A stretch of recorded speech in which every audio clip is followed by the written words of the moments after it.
இயேசுவின் நாமத்தில் நீங்க இந்த உலகத்துல ராஜாவா வாழணுமா? இல்ல அந்த உலகத்துல, எந்த உலகத்துல?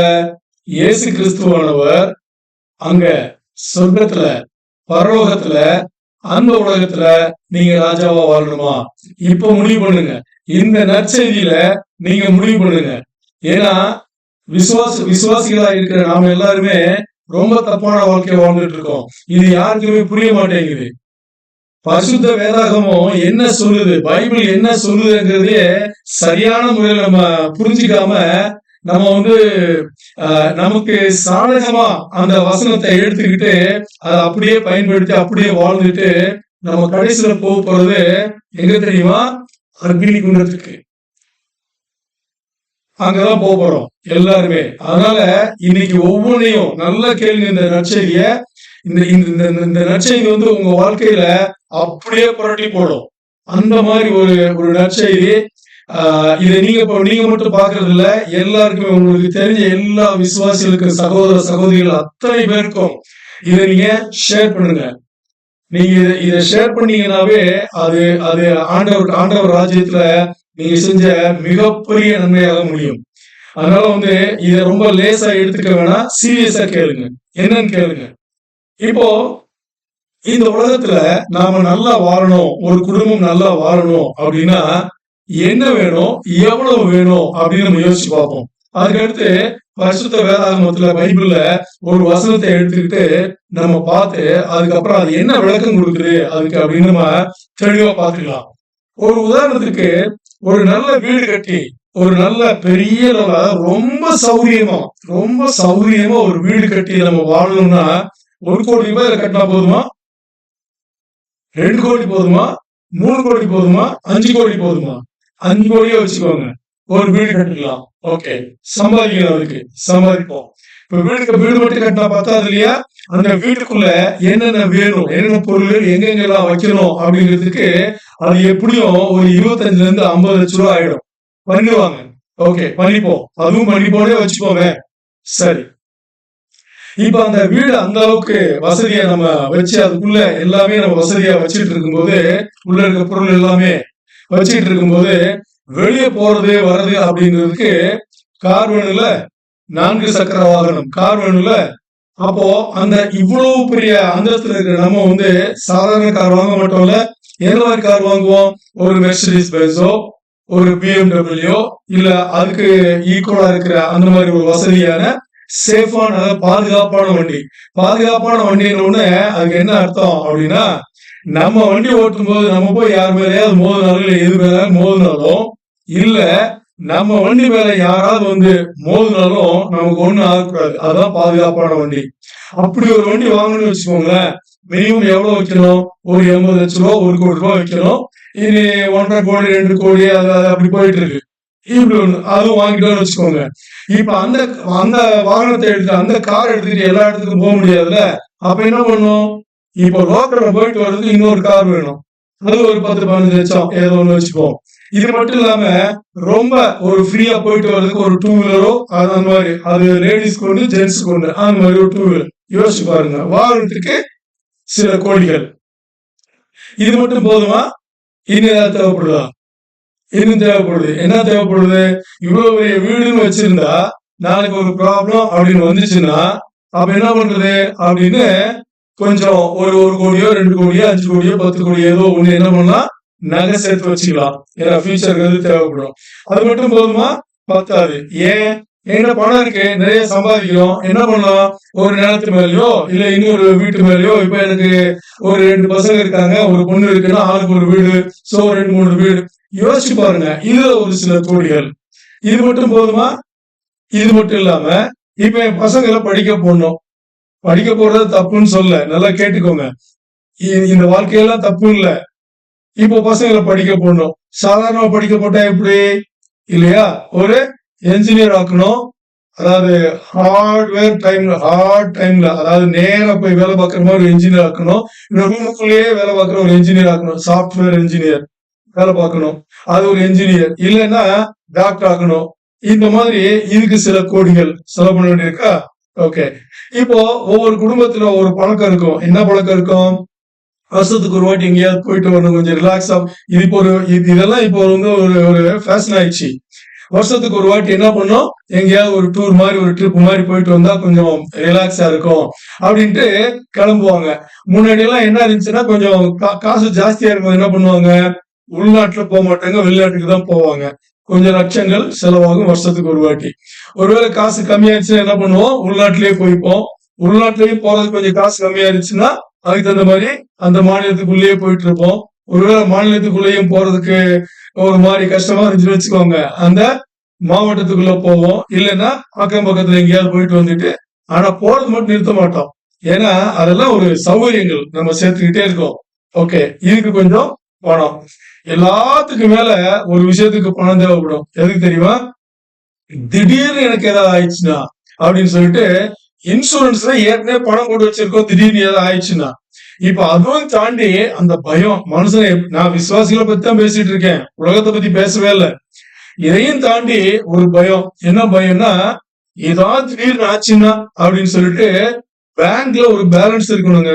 அந்த பேங்க் பேலன்ஸ் எவ்வளவுன்னா, அது இவ்வளவு அந்தஸ்துல இருக்கிற நம்ம, இவ்வளவு வசதி வாய்ப்புகளோட இருக்கிற நமக்கு வந்து அந்த பேங்க் பேலன்ஸ் எவ்வளவு இருக்கணும், மினிமம் ஒரு கோடி கணக்கில் ஏதோ ஒன்று வச்சுக்கணும். யோசிச்சு பாருங்க. இது ஒரு சந்தோஷமான சௌகரியமான வாழ்க்கை அப்படின்னு வச்சுப்போம் இந்த உலகத்துல. ஓகே, இப்போ இந்த இந்த இந்த செய்தியை கேட்கறங்க நிறைய பேருக்கு வந்து, இந்த நற்செய்தியை கேட்கிற நிறைய பேருக்கு வந்து, கோடிகளுக்கு எல்லாம் எங்க போறது அப்படின்னு இருந்தா, ஓகே லட்சங்களே வச்சுக்கோங்களேன், கம்மி கிடையாதுல்ல, லட்சங்களே வச்சுக்கோங்க. தேவைப்படுதா இல்லையா? நல்ல வசதியா வாழணும் அப்படின்னா இல்ல, தேவைப்படுது. ஓகே, இப்ப பாருங்க, இப்படி எல்லாம் ஒரு விசுவாசி, ஒரு சகோதரன், அதாவது இயேசு கிறிஸ்துவின் ராஜ்யத்திலே இருக்கிற ஒரு சகோதரனோ சகோதரியோ இந்த மாதிரி வாழ்க்கைய வாழலாமா அப்படின்னா, 3 யோவான், நல்ல கவனிங்க, 3 யோவான் 1ஆம் அதிகாரத்தில் 2வது வசனம் அப்படி வாழலாம் அப்படின்னு தான் சொல்லுது. படிக்கலாமா? நான் இப்ப உங்களுக்கு அந்த வசனத்தை வாசி காமிக்கிறேன், பாருங்க, நல்லா கவனிச்சு கேளுங்க. 3 யோவான் 1ஆம் அதிகாரம் 2வது வசனம். பிரியமானவனே, உன் ஆத்மா வாழ்கிறது போல நீ எல்லாவற்றிலும் வாழ்ந்து சுகமா இருக்கும்படி வேண்டுகிறேன். அங்கே சுகமா இருக்கும்படி அப்படின்னு இருக்குல்ல, அந்த வார்த்தைய நீங்க உங்க பைபிள் நீங்க இதை கேட்டுட்டு இருந்தீங்கன்னா அந்த வார்த்தைய அண்டர்லைன் பண்ணிக்கோங்க. ரொம்ப யூஸ்ஃபுல்லான வார்த்தை. என்னன்னு பார்ப்போம்.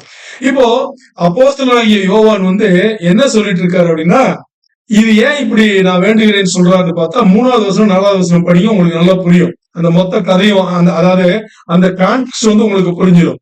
ஓகே, இங்க என்ன சொல்றாரு, பிரியமானவனே அப்படின்னு சொல்லிட்டு, உங்களுடைய ஆத்மீக அப்படின்னு சொல்றாரு, உங்களுடைய ஆத்மீக வாழ்க்கை வந்து ரொம்ப நல்லா அமைஞ்சது போல அப்படின்னு முடிவு பண்ணிட்டாரு. ஏன்னா அது 3வது வசனத்துல 4வது வசனத்துல அவர் என்ன காரணங்கிறத சொல்லிட்டாரு. நீங்க படிச்சு பாருங்க. இப்போ உங்க ஆத்மீக வாழ்க்கை, உங்களுடைய ஆத்ம வாழ்க்கை பரிசுத்த ஆவியோட நீங்க என்ன பண்றீங்க, உங்க வாழ்க்கைய சரியானபடியில நீங்க கட்டியிருக்கீங்க. அது மாதிரி இந்த உலக வாழ்க்கையிலையும் இந்த பூமியில நீங்க வாழ்ற வாழ்க்கையிலையும் எவ்வளவு வருஷங்கள் வாழ்றீங்களோ அந்த தற்காலிகமான வாழ்க்கையிலையும் நீங்க எல்லாவற்றிலும் எல்லா விதத்திலும், அந்த எல்லா விதம்னா என்னது, இப்ப நம்ம பேசினதுதான், நமக்குன்னு ஒரு வீடு வேணும், பசங்களுக்குன்னு ஒவ்வொரு வீடு எடுத்து வைக்கணும், வீடுகளுக்குள்ள இருக்கிற நல்ல பொருள்கள் எல்லாம் பயங்கரமான காசு போட்டு செலவு பண்ணி வாங்கி வைக்கணும், 1ஓ 2ஓ கார் வேணும், நிறைய பேங்க் பேலன்ஸ் வேணும், வீட்டுல நகை இருக்கணும், பண்ட பாத்திரம் சொல்லுவாங்க அது இருக்கணும், நகை வேணும், நிறைய நகை சேர்த்து வச்சுக்கணும் பொண்ணுங்க இருந்தா. அதுக்கடுத்து என்னது, பசங்களை வந்து நிறைய படிக்க வைக்கணும், அந்த படிப்பு இந்த படிப்புன்னு படிக்க வைக்கணும். ஏன்னா அவங்க ஃபியூச்சர் வந்து செக்யூர் பண்ணும், அவங்களுடைய வருங்காலத்தை வந்து பாதுகாக்கணும். இதுவும் இல்லாம எல்லாத்தையும் நம்ம என்ன பண்றோம், வருஷத்துக்கு ஒரு வாட்டி எங்கேயோ வெளிநாடு டூரோ இல்ல உள்நாடு டூரோ போய் அதுல கொஞ்சம் லட்சங்களோ கோடிகளோ செலவு பண்ணோம். அப்படி இல்லைன்னா அதுவும் இல்லாம பத்தலைன்னா ஒரு பயத்தின் காரணமாக என்ன செய்யறோம்னா, திடீர்னு எனக்கு ஏதாவது ஆயிடுச்சுன்னா அப்படின்னா பேங்க்ல வந்து கொஞ்சம் நிறையவே பணம் சேர்த்து வைக்கிறோம். இதுதான் எல்லாமே. உங்களுக்கு உலக வாழ்க்கையில் தவிர என்னங்க வேணும், வேற ஏதாவது வேணா சேர்த்துக்கோங்க, இந்த லிஸ்ட்ல நீங்க ஒண்ணு சேர்த்துக்கோங்க.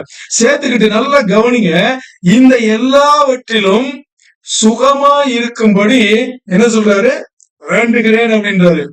இப்போ அப்போஸ்தலனாகிய யோவான் வேண்டாம் நடக்குமா நடக்காதா, ஆண்டவர்கிட்ட தேவனாகிய கர்த்தர்கிட்ட கேட்டா நடக்குமா நடக்காதா, நடக்கும், நான் கேட்கிறேன் உங்களுக்கு கொடுப்பாரு அப்படின்ட்டாரு, முடிஞ்சு போச்சு, பீரியட், கொடுப்பாரு அப்படின்ட்டாரு, வந்துடும், வாழலாமே, என்ன தப்பு, சம்பாதிக்கிறது என்ன தப்பு, வீடு வாங்குற என்ன தப்பு, கோடிக்கணக்குல வீடு வாங்கினா கோடிக்கணக்குல சுவிஸ் பேங்க்ல அந்த பேங்க்ல இந்த பேங்க்ல பணத்தை சேர்த்து வச்சு தப்பு என்ன, கார் 1க்கு 2 கார் வாங்கினா தப்பு என்ன, இல்ல அப்ப யோவானே சொல்லிட்டாருல, நிலம் வாங்கினா தப்பு என்ன, 2 3 பிளாட்ல எல்லாம் வாங்கின என்ன தப்பு, இல்ல நான் நிறைய பணம் என்னுடைய அவசரத்துக்காக நான் பேங்க் பேலன்ஸ் வச்சிருந்தா தப்பு என்ன கேட்கலாம்ல. நம்ம அப்போ யோவான் சொல்லிட்டாருல, பண்ணிக்கோங்க, நான் உங்களுக்கு வேண்டேன், நீங்க பண்ணிக்கோங்க அப்படின்ட்டாருல, எல்லாவற்றிலும் சுகமாக என்ன சொல்லிருக்காரு அவரு, எல்லாவற்றிலும் வாழ்ந்து சுகம் இருக்கும்படி முடிவே பண்ணிட்டாரு, கொடுத்துருவாரு, நீங்க வாழுங்க அப்படின்ட்டாரு. அப்படி நினைச்சுதான் நம்ம எல்லாருமே பண்ணிட்டு இருக்கோம் இஷ்டத்துக்கு. அதாவது தேவனாகிய கர்த்தரோட பிள்ளைகளா இருந்தோம், இயேசு கிறிஸ்துவனுடைய பிள்ளைகளாக இருந்தோம், நம்ம இந்த வசனங்களை இந்த மாதிரி வசனங்களை இந்த வசனம் மட்டும் இந்த மாதிரி வசனங்களை எடுத்துக்கிட்டு நமக்கு சாதகமுக்கமாக்கிக்கிட்டு நம்மள இந்த பூமியில வாழ்ற பரியந்தம் நம்ம ஏமாத்திக்கிட்டு மோசம் பண்ணிக்கிட்டு சாத்தானுக்கு வெறி போய்கிட்டு அந்த மாதிரி வாழ்க்கையை பார்த்துட்டு இருக்கோம், எதிர்பார்த்துட்டு இருக்கோம், அந்த மாதிரி வாழ்க்கையை வாழணும்னு நம்ம நினைச்சிட்டு இருக்கோம். ஒருவேளை அந்த மாதிரி வாழ்க்கை நமக்கு கிடைக்கலன்னா ஏங்கிட்டு இருக்கோம். அந்த மாதிரி வாழ்க்கைய மோசமான நினைவு அது, மோசமான நினைவு அது. நம்மளே ஏமாத்திக்கிட்டு சாத்தானுக்கு விலை போக வச்சுட்டு பின்னாடி நம்ம போய் விழுக போறது எங்க தெரியுமா, நெருப்பு குழியில. அங்க ஒயிட் த்ரோன் ஜட்ஜ்மெண்ட் இருக்கே, 1000 வருடங்கள் இயேசு கிறிஸ்துவோட ஆண்டதுக்கு அப்புறம் ஒரு ஜட்ஜ்மெண்ட் தீர்ப்பு இருக்கே, நியாய தீர்ப்பு. அந்த தீர்ப்புல எங்க போவோம், நம்ம வலதுபுறம் போக மாட்டோம், இடதுபுறம் போவோம். அந்த இடதுபுறம் எங்க கொண்டு போகும், நெருப்பு குழிக்கு கொண்டு போகும், ஃபயரி ஹெல் அங்க கொண்டு போகும். இந்த உலகத்துல இந்த மாதிரியான ஒரு வாழ்க்கையை வாழணும்னு நினைச்சு இந்த உலகத்துல சேர்க்க வேண்டிய அந்நியர்கள் செய்ய வேண்டிய அந்த விஷயத்தை எல்லாம் இன்னைக்கு விசுவாசமா இருக்கிற சகோதர சகோதரிகள் செஞ்சுட்டு இருந்தீங்கன்னா முடிவு அதுதான். நல்லா யோசிச்சு பாருங்க. அப்ப இந்த வசனம் என்னதான் சொல்லுது, இல்ல வருது இல்ல, அதுக்குதான் சுகமா இருக்கும்படி அப்படின்னு அந்த வார்த்தையை நான் அண்டர்லைன் பண்ண சொன்னேன்.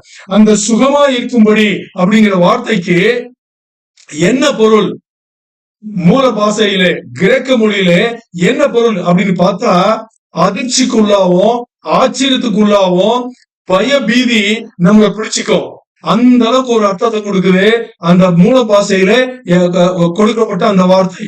அந்த மூல பாஷையில சுகமா இருக்கும்படி அப்படிங்கிற வார்த்தைக்கு கிரேக்க மொழியிலே யூஹுடாஸ் அப்படிங்கிற ஒரு வார்த்தை பயன்படுத்தப்பட்டிருக்கு. என்ன வார்த்தை, திரும்ப சொல்றேன், யூஹுடாஸ். இந்த யூஹுடாஸ் அப்படிங்கிற வார்த்தைக்கு என்ன பொருள் அப்படிங்கறத பாக்குறதுக்கு முன்னாடி இந்த யூஹுடாஸ்ங்கிற வார்த்தையை பிரிச்சு பார்த்தோம்னா இது 2 வார்த்தையா இருக்கு. ஒண்ணு யூ அப்படின்னு, இன்னொன்னு ஹுடாஸ் அப்படின்னு சொல்லிட்டு. இந்த யூ அப்படின்னா நல்ல அப்படின்னு அர்த்தம், யூன்னு என்னது குட், நல்ல அப்படின்னு அர்த்தம். ஹுடாஸ் அப்படின்னு என்ன அர்த்தம்னா ரோடு, இல்லைன்னா சாலை, இல்லைன்னா பாதை, இல்லைன்னா வழி, இல்லைன்னா பிரயாணம். இப்போ கூட்டி கழிச்சு பார்த்தா இதெல்லாம் சேர்ந்து பிரயாணம் அப்படிங்கிற, பயணம் அப்படிங்கிற அந்த ஒரு அர்த்தத்தை அப்படி பார்த்தா 2ஐயும் கம்பைன் நல்ல பயணம், இல்லைன்னா நல்ல பிரயாணம். நல்லா பாருங்க. இப்போ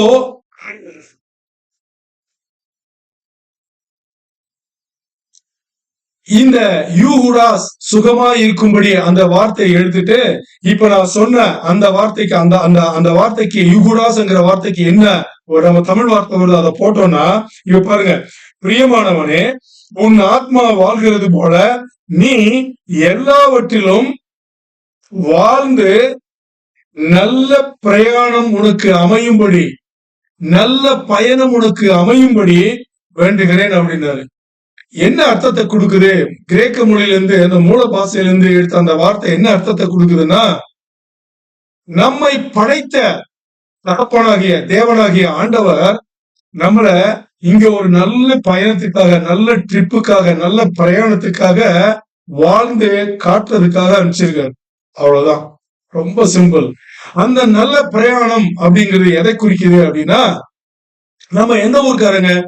நம்ம இந்த உலகத்தை சேர்ந்தவங்களா இல்ல அந்த உலகத்தை சேர்ந்தவங்களா? எந்த உலகம்? இயேசு கிறிஸ்துவானவர் இப்ப எந்த உலகத்துல இருக்காரோ அந்த உலகத்தை சேர்ந்தவங்களா இல்ல இந்த உலகத்தை சேர்ந்தவங்களா? நமக்கு நல்லா தெரியும், நம்ம இங்க வாழ்ற வாழ்க்கை தற்காலிகமானது.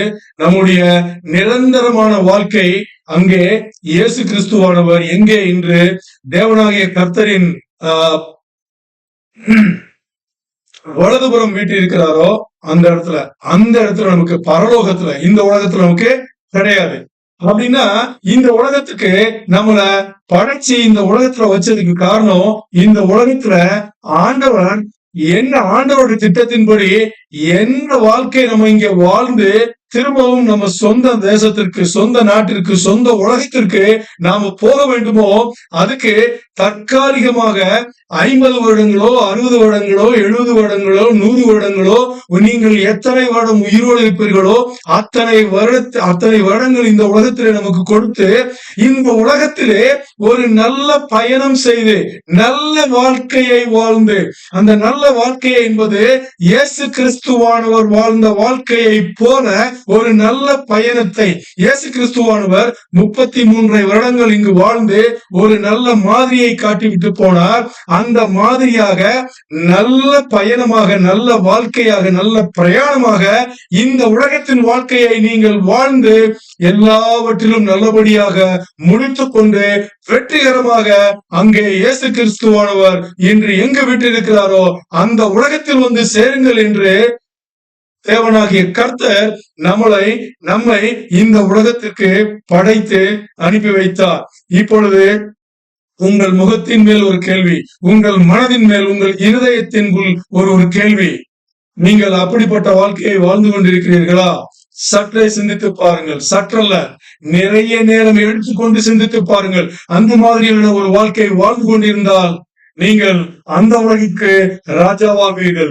நீங்கள் அப்படி இல்லாமல் இந்த உலகத்தின் வாழ்க்கையிலே, இந்த உலகம் சாத்தானின் ஆளுமை கீழே இருக்கின்ற இந்த உலகத்திலே நாம் கண்ணுக்கு எதை பார்த்தாலும் நாம் அதில் வீழ்ந்து போய் அந்த வாழ்க்கையை நமக்கு வேண்டும் என்று அந்த உலகத்திலே, இந்த உலகத்திலே நாம் வாழ்ந்து கொண்டிருந்தால், இந்த உலகத்திற்கு நீங்கள் ராஜாவாக வேண்டும் என்றால் அந்த உலகத்தை எப்போதும் நீங்கள் சேர முடியாது. இயேசு கிறிஸ்துவானவரை எப்போதும் நீங்கள் சேர முடியாது. அங்கே அவருடன் சேர்ந்து பின்னால் அந்த 1000 வருடங்கள் அவர் இங்கே ஆட்சி செய்யும் போது அவருடன் சேர்ந்து நாம் ஆட்சி செய்ய முடியாது. ஆதலால் இந்த உலகத்தில் ராஜாவாக வேண்டுமா அல்லது இயேசு கிறிஸ்துவானவரோடு அந்த பரலோகத்தில் ராஜாவாக வேண்டுமா என்பதை இன்று தேவனாகிய கர்த்தர் உங்களை இந்த நற்செய்தியின் மூலம் எச்சரித்துக் கொண்டிருக்கிறார். இந்த எச்சரிக்கையை மிகவும் மிகவும் தீவிரமாக எடுத்துக்கொண்டு உங்கள் வாழ்க்கை முறையிலே மாற்றம் தேவைப்பட்டால் இப்பொழுதே மாறுங்கள். அதற்கு தேவனாகிய கர்த்தர் இயேசு கிறிஸ்துவானவரை நான் அன்போடு வேண்டுகிறேன். ஆமென்.